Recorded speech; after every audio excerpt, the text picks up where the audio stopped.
अस्सलाम वालेकुम, कैसे हैं आप सब? Welcome back to my channel. The most hot debate जो पाकिस्तान वर्सेस अफ़गानिस्तान के सेकंड ओडीआई के बाद चली थी, जो बहस हुई थी या जो थोड़ी-सी तकरार हो गई थी पाकिस्तान और अफ़गानिस्तान के प्लेयर्स के दरमियान। और एज़ ऑलवेज़ अफ़गानिस्तान प्लेयर्स ने मिसबिहेव किया पाकिस्तान के प्लेयर्स के साथ और स्लेजिंग भी की। और जिसके बारे में बाबर आज़म ने मैच के ख़त्म होने के बाद मोहम्मद नबी से भी बात की।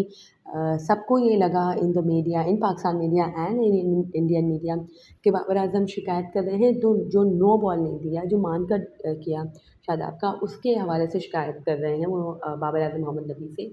बट लेटर ऑन खैर उस वक़्त भी मैंने देखा था कि इमाम जो हैं उनका रिएक्शन बहुत ही ज़्यादा है कि एग्रेशन वाला था, एग्रेसिव बहुत हो रहे थे। और जब भी मुझे ये चीज़ है कि खुद की, मैंने कहा कि ये क्यों इस तरह से वो है कि कर रहे हैं रिस्पॉन्स, इस तरह से एग्रेशन दिखा रहे हैं। और इमाम के पीछे जो एक पीसीबी ऑफिशियल थे, उनकी भी इसी तरह की एग्रेशन उन्होंने भी शो की। तो मुझे यही हुआ कि कुछ ना कुछ तो गड़बड़ ज़रूर है। और फिर इसके बाद बाबर आज़म भी उसके पास गए, नबी से बातचीत की उन्होंने। और जिस तरह से उनकी बॉडी लैंग्वेज थी, जिस तरह से वो बात कर रहे थे, वो इमाम को और नसीम को और हारिस रऊफ़ तीनों को लेके वो नबी के पास गए और उन्होंने बात की नबी से और शिकायत की। दरअसल फ़रीद जो वहाँ के उनके फ़रीद अहमद हैं शायद, जो उनके प्लेयर हैं, वही ये मोहतरम प्लेयर हैं जिन्होंने आसिफ़ अली के साथ बदतमीज़ी की थी। एंड आसिफ़ अली जो कि इतने काम एंड कंपोज़ रहने वाले प्लेयर हैं और काम एंड कंपोज़ बंदे हैं, उन्हें भी इस हाई लेवल का गुस्सा आ गया। तो ऑब्वियसली कोई बात या कोई स्लेज ऐसा उन्होंने किया था जो नाक़ाबिल बर्दाश्त था। और वही चीज़ अभी भी दोहराई गई।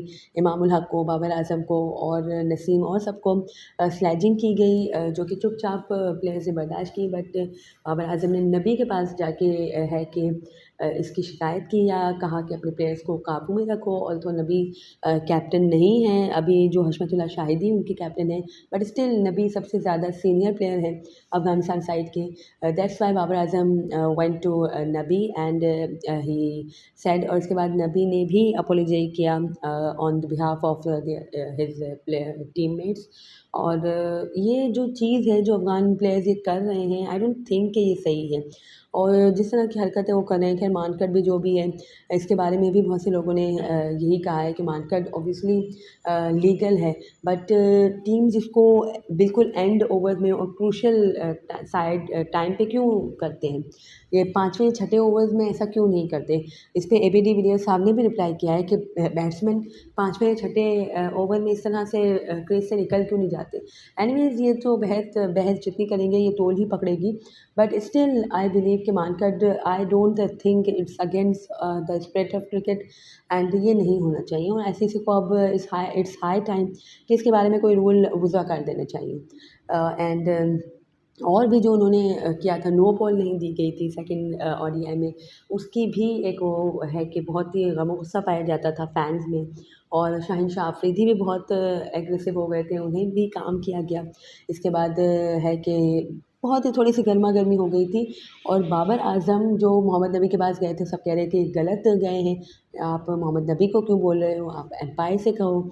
और नो बॉल नहीं दी या ये हो गया या वो हो गया, तो वो नो बॉल या मार्केट के लिए नबी के पास नहीं गए थे। वो जस्ट है कि जो उनके प्लेयर ने स्लेजिंग की थी और बहुत ही एक्सट्रीम लेवल की स्लेजिंग थी, जो कि नाकाबिले बर्दाश्त थी। वरना नॉर्मल स्लेजिंग तो वी ऑल नो कि क्रिकेट में क्रिकेट फील्ड पे चलती रहती है। बट वो इतनी हाई लेवल की कोई स्लेजिंग थी जो नाकाबिले बर्दाश्त थी। और यही किस्म की स्लेजिंग उन्होंने एशिया कप में भी की थी, जो 2020 फॉर्मेट में हुआ था इन शारजाह। और है कि अभी भी इसी तरह की हरकतें हुई, तो हर बार यही हरकतें करना, it's not done for Afghan players.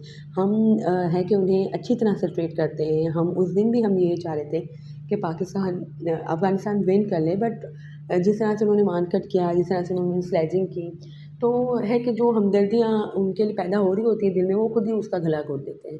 Anyways आज भी जो है श्रीलंकन क्राउड ने बाबर आज़म को ऑब्वियसली वी ऑल नो कि श्रीलंकन क्राउड पाकिस्तान को सपोर्ट कर रहा था, बाबर आज़म को सपोर्ट कर रहा था। तो उन्होंने भी फ़ारूकी चीटर के बैनर्स भी उठाए हुए थे एंड वो चांट भी कर रहे थे फ़ारूकी चीटर, जो आई डोंट थिंक कि सही है। स्पेक्टेटर्स को भी इस तरह से नहीं करना चाहिए, इतने ग्राउंड में आके आप ना किसी को चीटर कहो, ना आप किसी को पर्ची बोलो, ना किसी को और कुछ करो। आप जब आए हो एज़ स्पेक्टेटर तो आप मैच एन्जॉय करो। वल्ले फ़ज़ल हक फ़ारूकी ने जो भी किया था बट स्प्रिट के अगेंस्ट था कि जो भी नहीं था, ये बहस बात की है, लेकिन स्पेक्टेटर्स को इस तरह से नहीं करना चाहिए। It's okay, we all know कि श्रीलंकन अवाम जो है वो बाबर आज़म को और पाकिस्तान टीम को बहुत पसंद करती है, बहुत सपोर्ट करती है, बट स्टिल आप किसी को सपोर्ट करने में इतना ज़्यादा डीप नहीं चले जाओ कि किसी दूसरे प्लेयर का, भले वो गलत भी है। तो इस तरह से नहीं करना चाहिए। आई थिंक चीटर के चांट करना it's not a good thing. आपको इसके बारे में क्या आपकी राय है? कमेंट सेक्शन में बताइएगा and do subscribe to my channel for more such content. अल्लाह हाफ़िज़।